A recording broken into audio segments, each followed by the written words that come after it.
వికారాబాద్ జిల్లా యాలాల మండలం కూకట్ గ్రామంలో చేవేల ఎంపీ బీఆర్ఎస్ అభ్యర్థి కాసాని జ్ఞానేశ్వర ముదిరాజుకు మద్దతుగా మాజీ ఎమ్మెల్యే పల్లెటి రోహిరెడ్డి విస్తృత ప్రచారం నిర్వహించారు. ఈ సందర్భంగా ఆయన మాట్లాడుతూ అసెంబ్లీ ఎన్నికల్లో మీరంతా మోసపోయారని, 6 గ్యారంటీలలో ఎన్ని అమలు చేశారని ఆయన ప్రశ్నించారు. 2 లక్షల రూపాయల రుణమాఫీ అని రైతులను నట్టేట ముంచాడని, 4,000 పింఛనని తల్లులను నిండా ముంచాడంటూ మండిపడ్డారు. ఉద్యోగాలను చెప్పి నా తమ్ములను ఆగం చేసిండని, కరెంట్, కళ్యాణ లక్ష్మి, కేసీఆర్ కిట్ ఇలా పథకాలు అన్ని పోగొట్టుకున్నామని తెలిపారు.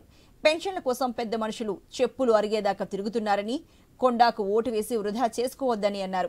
ఎన్నికల కోసం మాత్రమే రంజిత్ రెడ్డి తాండూరుకు వచ్చాడని, బీసీల కోసం తన జీవితాన్ని త్యాగం చేసిన కాసాని జ్ఞానేశ్వర్ కోసం బీసీలు అంతా ఏకం కావాలని తెలిపారు. కారు గుర్తుకు ఓటు వేసి కాసాని జ్ఞానేశ్వర్ను భారీ మెజారిటీతో గెలిపించాలని పల్లెటి రోహిరెడ్డి కోరారు.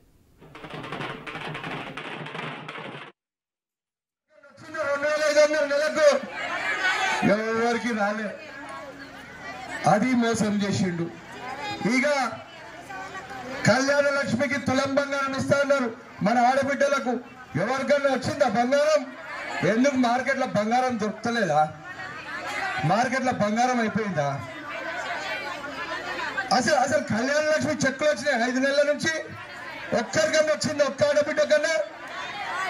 మరి మన ప్రభుత్వం ఉన్నప్పుడు ఎట్లుండే, కేసీఆర్ ఉన్నప్పుడు ఎట్లుండే?